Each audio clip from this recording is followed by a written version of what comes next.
वो जानवर पालो जो तुम्हारे फायदे के हैं, जो फायदे के नहीं है उनको नहीं पालो।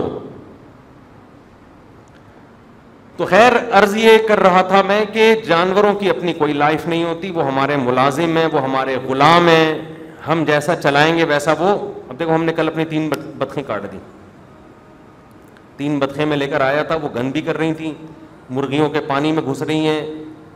1 हफ्ते में हमें अंदाज़ा हो गया कि बतख किसी और जानवर के साथ नहीं पाली जा सकती, उसको बिल्कुल सेपरेट इंतज़ाम। तो सेपरेट था नहीं हमारे पास, तो हमने कहा जिससे ख़रीदी है उसने हमें पहनाई, हम वापस उसको पहना दें।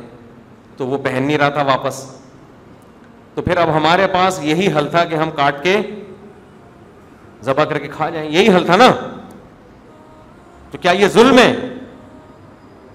बोलो भाई, तरस तो आ रहा था हमें भी यार, बेचारी बतखें, लेकिन क्या करें, अब क्या करें उसका भी। इनको पाल लो या अपने बच्चों को पाल लो।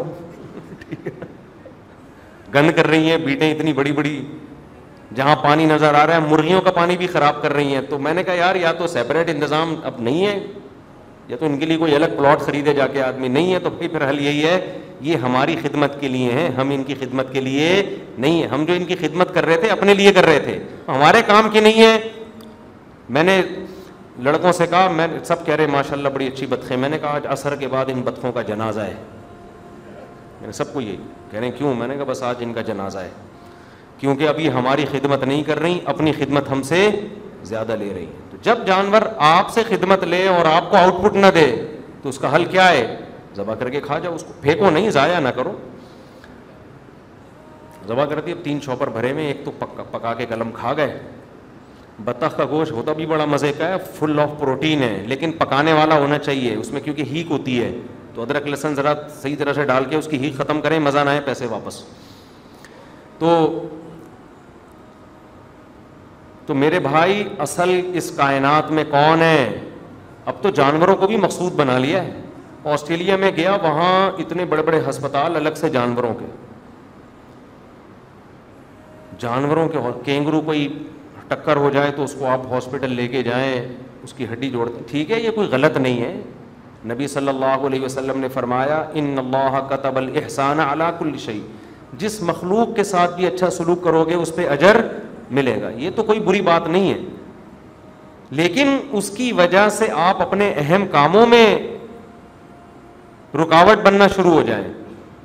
यूट्यूब पे एक वीडियो दिखाई, एक बच्ची ने पूरे कराची से जो जितनी यतीम और बेवा किस्म की बिल्लियां हैं, जो लाचार थी, सारी बिल्लियां लाके घर में पाल ली हैं। बिल्लियों का फॉर्म बन गया घर के अंदर। उनका काम ये, कोई बिल्ली गाड़ी के नीचे आई, टांग टूट गई, उसको उठा के घर लाओ, उसकी मरहम पट्टी हो रहा है कोई।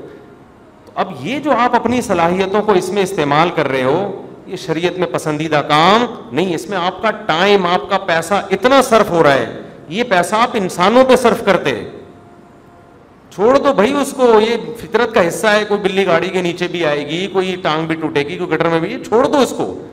हाँ, कहीं कोई देखा आपने, कोई खुद जानवर पे जुल्म ना करें। कोई एक आध के साथ, जैसे वो हदीस में आता है कि एक शख्स ने कुत्ते को पानी पिलाया, अल्लाह ने बख्श दिया।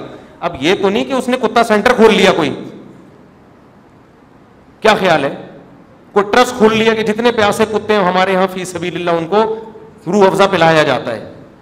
ऐसा थोड़ी किया था, या ये हदीस सुन के क्या सहाबा ने कुत्ते सेंटर खोल लिए थे?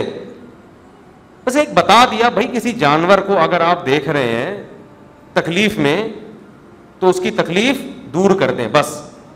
कुत्ता सेंटर खोलने का कहीं भी नहीं है कि सहाबा कराम ने फिर आगे बाकायदा सेंटर खोले हुए हों कि जो महल्ले का किसी को कुत्ता नजर आए जिसको खारिश की बीमारी है या उसके कोई जख्म हो गया, तमाम अहबाब से गुजारिश है अल-फलाहिया मस्जिद से रब्ता करें, सारे कुत्ते आ रहे हैं यहाँ पे जी।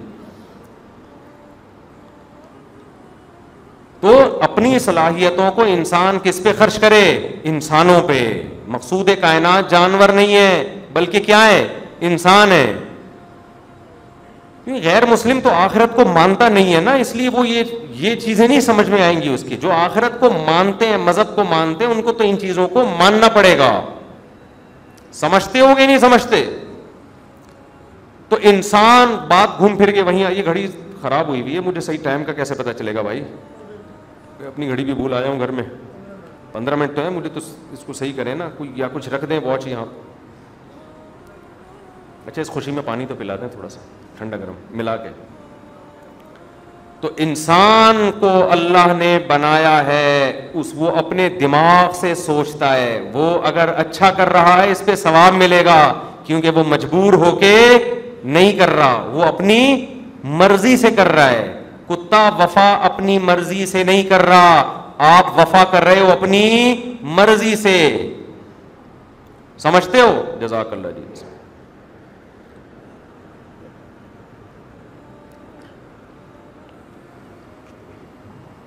अल्हम्दुलिल्लाह। इसी तरह खूब समझ लें, बैठ के पानी पीना सुन्नत है।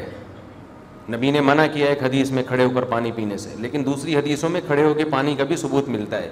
तो उलमा ने दोनों में तदबीक इस तरह दी है कि नॉर्मली बैठ के पियो, कभी जल्दी है या बैठना, बाज़ लोगों के घुटनों में तकलीफ है, उनके लिए उठक बैठक बहुत मुश्किल होती है। अब जो एजेड लोग हैं वो पहले बैठेंगे, फिर उनसे खड़ा नहीं हुआ जाएगा, खड़े होते होते एक और गिलास पानी की प्यास लग जाएगी उनको, तो वो खड़े खड़े ही पी लें। लाइन लगी हुई है सबील पे, पानी सब पी रहे हैं, वहाँ आप बैठ रहे हैं, मैं नियत करता हूँ सुन्नत के मुताबिक पानी पीने की, बिस्मिल्लाहिर्रहमानिर्रहीम, वो पीछे बेहोश हो जाएंगे लोग। वहाँ पियो, निकलो। तो उसूल तो यही है कि बैठ के पानी पीना चाहिए, खाना भी बैठ के खाएं, पानी भी बैठ के पिएं, लेकिन जितनी जिस चीज़ की वैल्यू हो उसको उतनी ही वैल्यू देनी चाहिए। जगह नहीं होती, कुर्सी नहीं है बैठने की, बाज़ दफ़ा आदमी ज़मीन पे गंद होता है, वहाँ बैठना मुश्किल है, तो फिर बदगुमान नहीं होना चाहिए। कोई खड़े होकर पी रहा है तो ये कहना कि ये सुन्नत के खिलाफ चल रहा है, ऐसा नहीं है। तो बच्चों को बहरहाल अदब सिखाएं, बैठ के पिएं। बच्चों में तो ये सॉफ्टवेयर पहले अदब के इंस्टॉल कर दें, क्योंकि बच्चों को अगर सख्ती ना की जाए ना, फिर तो वो बिल्कुल ही आउट ऑफ कंट्रोल हो जाते हैं। तो इंसान अपनी मर्जी से सही रास्ता भी सेलेक्ट करता है और गलत। तभी जन्नत भी इंसान और जिन्नात के लिए है, गधे घोड़ों के लिए बोलो नहीं। जहन्नम भी इंसान और जिन्नात के लिए है, जानवरों के लिए नहीं है। जानवर कितना ही जुल्म करे जहन्नम में नहीं जाएगा। हाँ, हदीस में यह आता है कि जिस जानवर ने दूसरे जानवर पे जुल्म किया तो बस उतना अल्लाह इंतकाम लेंगे उससे, लेकिन ये इंतकाम भी उलमा का इजमा है, सजा के तौर पे नहीं होगा। हदीस में आता है एक सींग वाले बकरे ने बगैर सींग वाले को मारा, तो अल्लाह क़यामत में इसको सींग दे के कहेंगे इंतकाम ले ले। तो ये इंतकाम बतौर सज़ा के नहीं है, सिर्फ अल्लाह अपने अदल को जाहिर करने के लिए कि वो जानवर जो मुकल्लफ नहीं है अहकाम का, जब मैं उससे भी सज़ा दे रहा हूँ तो इंसान जो मुकल्लफ है वो कैसे बचेगा। ये सिर्फ ये बताने के लिए, इसमें सिर्फ इतनी हिकमत है, वरना जानवरों से हिसाब व किताब नहीं है।